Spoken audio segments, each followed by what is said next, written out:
అవును సూర్య, నీలో సహనం శాంతం ఉన్నాయి కాబట్టి ఆ అలేఖ్య చేస్తున్న పనులన్నీ భరిస్తున్నావు. ఏం లేదు లాయర్ గారు, అప్పుడు నన్ను ఎలాగైతే చెయ్యి నేరంలో ఇరికించారో ఇప్పుడు అన్నయ్యని కూడా అలాగే ఇరికించారు. ఈ మెడిసిన్స్ వేసుకుంటే ఐశ్వర్య ప్రెగ్నెన్సీ పోతుందా? బాబా, నాకు అగ్ని పరీక్ష పెడుతున్నావు. ఈ పరీక్ష నుంచి నన్ను కాపాడు బాబా.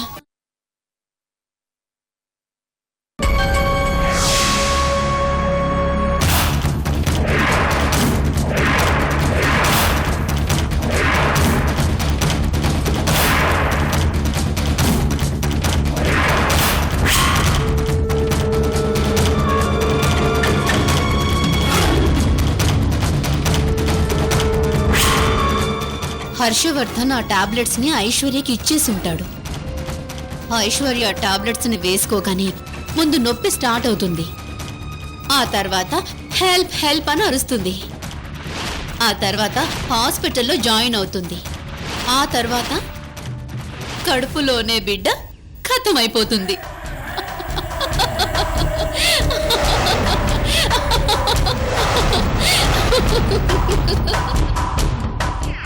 ఐశ్వర్య కడుపులోని బిడ్డ ఎంత తొందరగా ఖతమైతే అంత తొందరగా ఫైర్ అంటుకుపోతుంది. ఈ ఫైర్ వలన అందరి జీవితాలు కకావికలం అవడం గ్యారంటీ. నా ఆట పూర్తవుతుంది, నా లక్ష్యం నెరవేరుతుంది.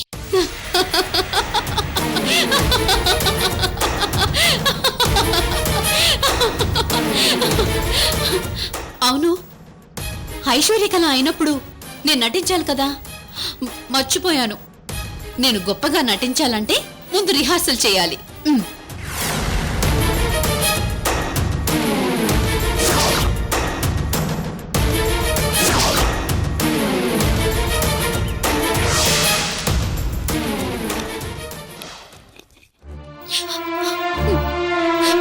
ఐశ్వర్య, ఎంత ఘోరం జరిగిపోయింది ఐశ్వర్య. అలాగే కావాలని సంతోష్ అరెస్ట్ చేయించింది. అలాగే నీ ప్రెగ్నెన్సీ విషయంలో కూడా చాలా కఠినంగా ప్రవర్తించింది. అసలు అసలు అలేఖ్య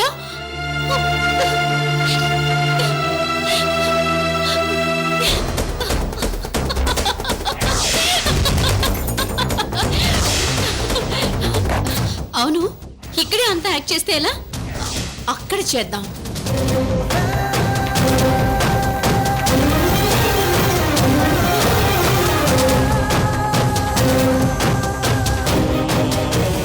ఏమైంది మేడం? ఏం లేదు హర్షవర్ధన్, ఇలాంటి టాబ్లెట్ ఇంకోటి మిగిలిపోయింది. అది వేసుకున్న తర్వాత ఇవి వేసుకుంటాను.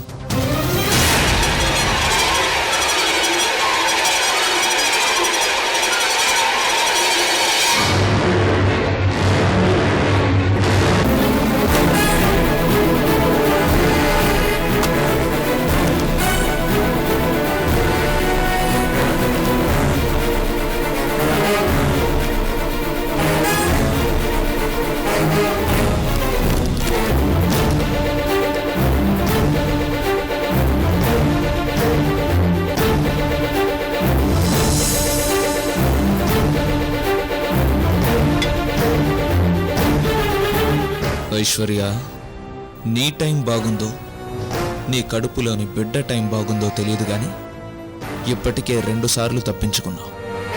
కానీ ఈసారి మాత్రం తప్పించుకోలేవు.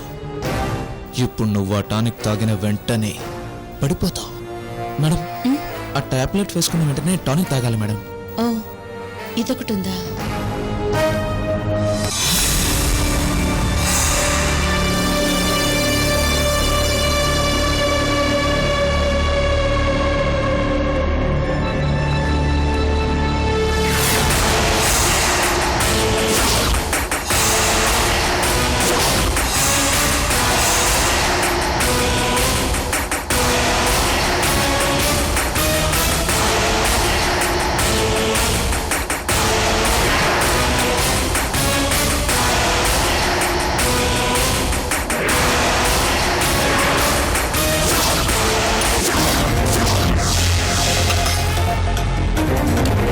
హర్షవర్ధన్, ఇప్పుడే కదా టాబ్లెట్స్ వేసుకున్నాను.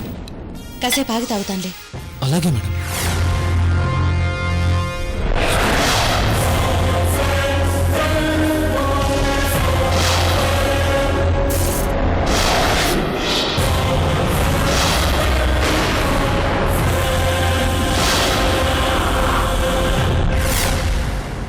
ఐశ్వర్య,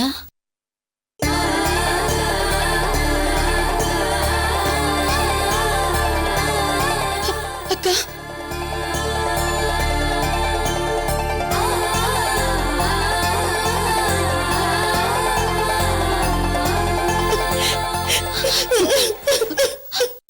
ఐశ్వర్య,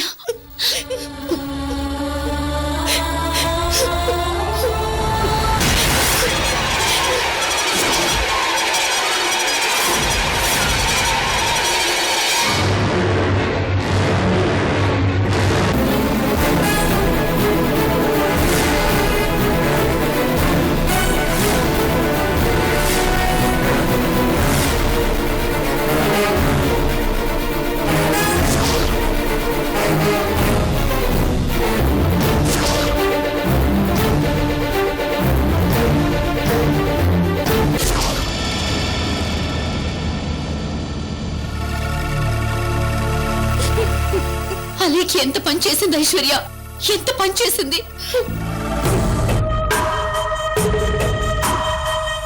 అలేఖ్య తను మనిషిననే మర్చిపోయింది ఐశ్వర్య. మృగాల కంటే క్రూరంగా ప్రవర్తిస్తోంది.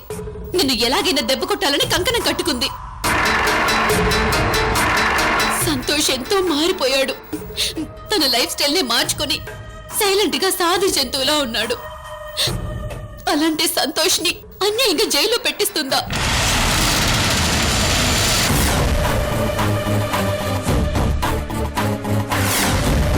ఇన్నాళ్ళు అలేఖ్య నిన్ను అక్క అక్క అని పిలుస్తుంటే ఆప్యాయతతో అనురాగంతో పిలుస్తుందనుకున్నానే గాని ఇలా అసూయతో అక్కసుతో పిలుస్తుందనుకోలేదు. చివరికి అలేఖ్య నిన్ను ఈ పరిస్థితికి తీసుకొచ్చింది ఐశ్వర్య.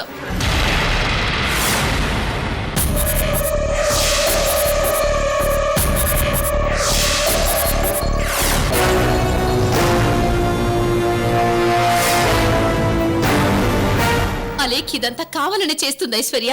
నిన్ను దెబ్బ కొట్టాలని ఇలా చేస్తోంది. నాయకర్ అలేఖ్య దేవిలు మాట్లాడుకోవడం నేను స్వయంగా చూశాను. సంతోష్ ని జైల్లో పెడితే ఆటోమేటిక్ గా ఐశ్వర్య మనకి లొంగిపోతుంది. దాంతో శ్రావణ్ మీనాక్షికి పెళ్లి జరిపించొచ్చని ముగ్గురు కుట్ర పన్నారు ఐశ్వర్య. అసలు అలేఖ్య నా చెల్లెలని చెప్పుకోవడానికి చాలా సిగ్గుగా ఉంది ఐశ్వర్య. రాయినైనా కొన్నేళ్లు నీళ్లలో వేస్తే మెత్తబడుతుందేమో కానీ అసలు అలేఖ్య మనసు మాత్రం మెత్తపడదు. తన మెంటాలిటీని మార్చుకోదు. She's a devil.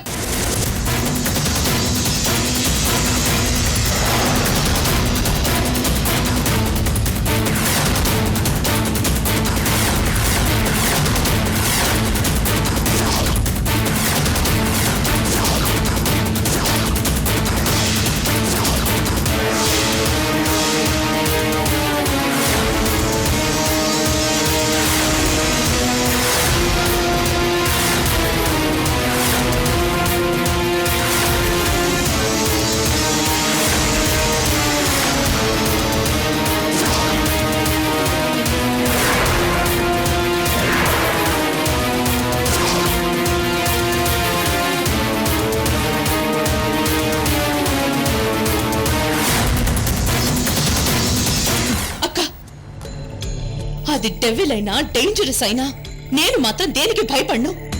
వాళ్ళంతా చూస్తాను. ముఖ్యంగా ఆ అలేఖ్య అంతా తెలుస్తాను.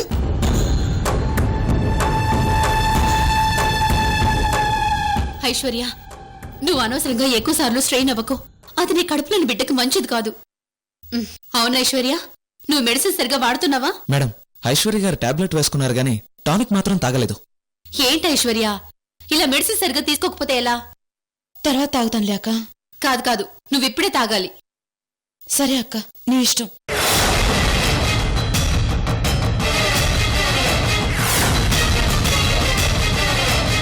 మేడం, ఎల్ఆర్ కంపెనీ వాళ్ళకి మన ప్రాజెక్ట్ ఫైల్స్ ఇచ్చాను. వెళ్ళి అవి తీసుకొస్తాను. అలాగే.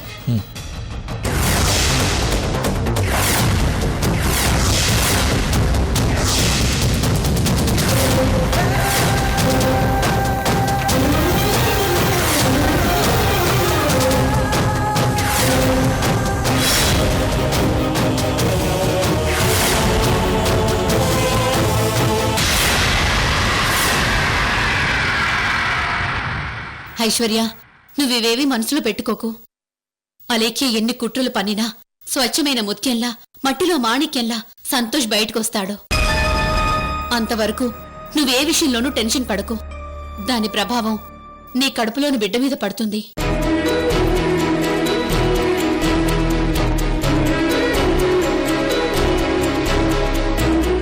అక్క,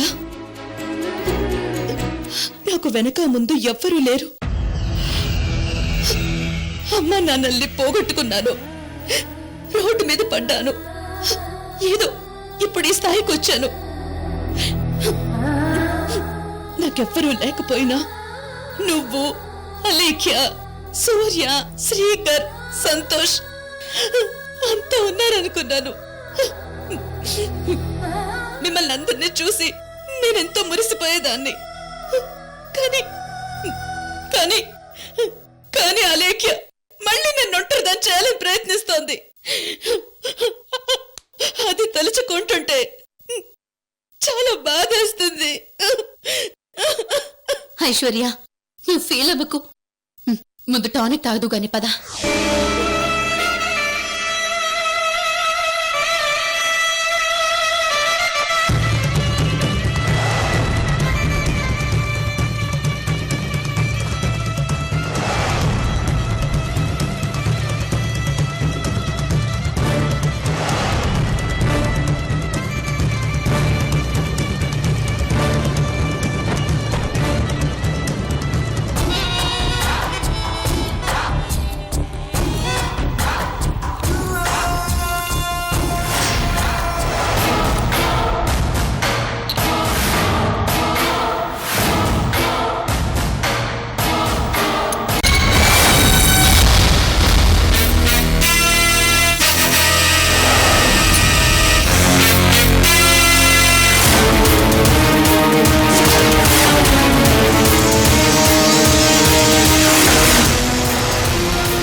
టానిక్ తాగా ఐశ్వర్య.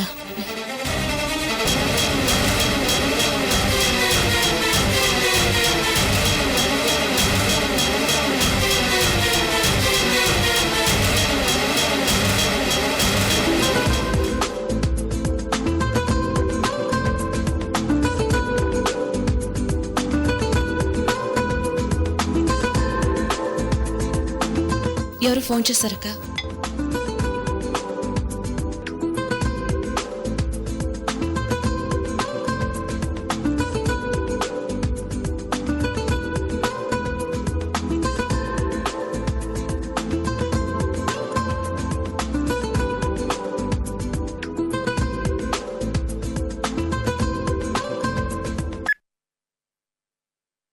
హలో లాయర్ గారు, చెప్పండి.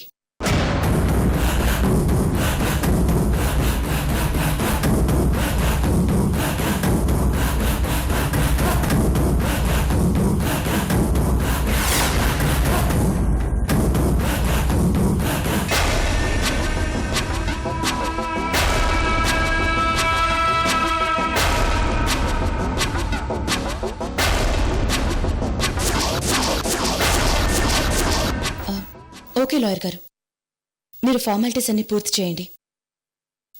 అక్క, వచ్చేస్తున్నాను. ఏదైనా అవసరమైతే మళ్ళీ ఫోన్ చేయండి. ఉంటాను.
ఏంటి ఇలా జరిగింది? సరిగ్గా తగిలించలేదేమో అక్క. అందుకే బాబా ఫోటో కింద పడింది. దాంతో ఇవన్నీ కింద పడిపోయాయి. మరి నువ్వు టానిక్ తాగాలంటే ఎలా ఐశ్వర్య? హర్షవర్ధన్కి ఫోన్ చేసి ఇంకోటి తెమ్మని చెప్పనా? వద్దులే అక్క, సాయంత్రం వచ్చేటప్పుడు సాత్విక్ని తెమ్మని చెప్తాను. లక్ష్మి, లక్ష్మి, అమ్మా. అవన్నీ చూడు ఎలా కింద పడిపోయాయో. క్లీన్ చేసి. అలాగేనమ్మా. Butch Gaya Aishwarya, Butch Gaya. ముచ్చటగా మూడోసారి కూడా తప్పించుకున్నావు. నీకు గుడ్ టైం నడుస్తోంది. అక్క, కాస్త ఈ ఫోటో అక్కడ తగిలించవా?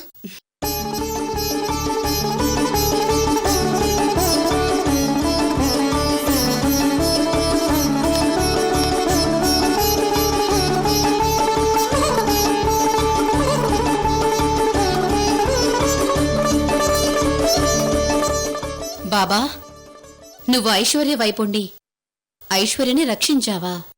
వెరీ గుడ్ బాబా, వెరీ గుడ్. చాలా బాగుంది.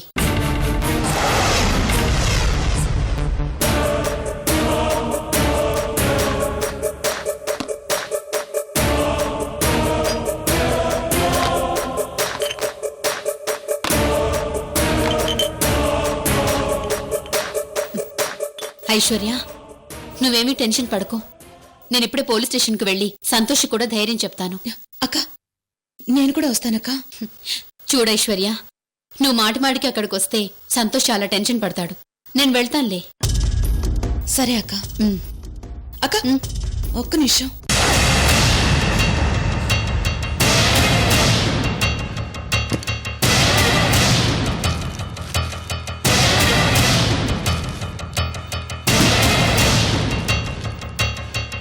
అక్క, ఇవి బావకిచ్చేసి.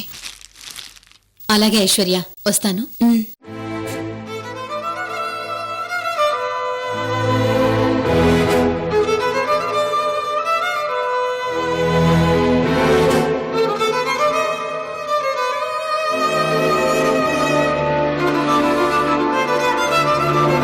రాహుకాలంలో వచ్చినట్టున్నాను, అందుకే పనవ్వలేదు.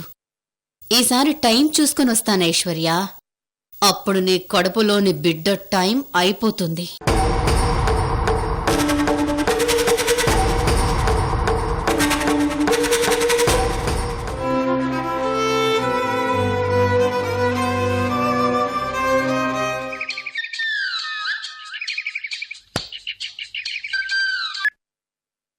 మేడం, వస్తున్నా.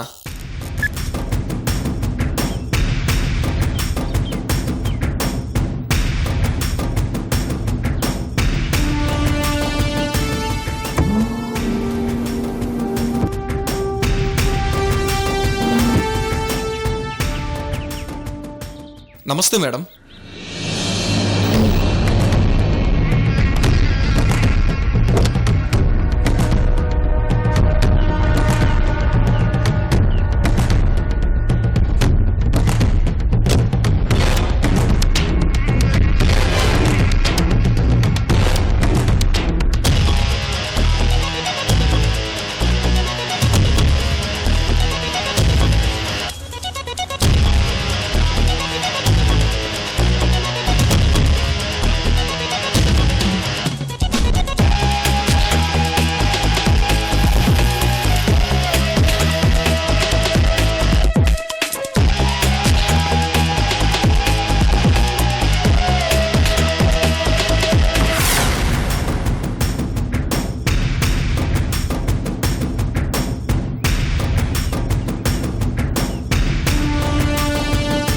సంతోష్ ఎలా ఉన్నాడు?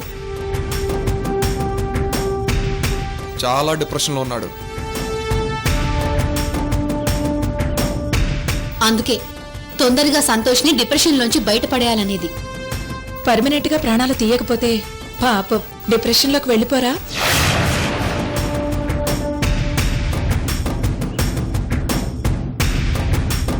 మేడం, ఆల్రెడీ నేను ఈ విషయాన్ని రేపు సంతోష్ని కోర్టుకు తీసుకెళ్లే ఎస్ఐ కుమార్ రాజాతో చెప్పాను. ఏమన్నాడు? కుదరదని చెప్పాడు.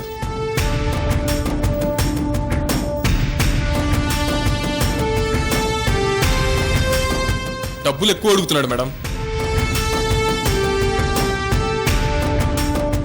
ఎంత అడుగుతున్నాడు? 25 లక్షలు. సారీ, నేనంత ఇవ్వలేను. సంతోష్ గారు, అసలు నేను ఇక్కడికి వచ్చింది మీకు ముఖ్యమైన విషయం చెప్పడానికి.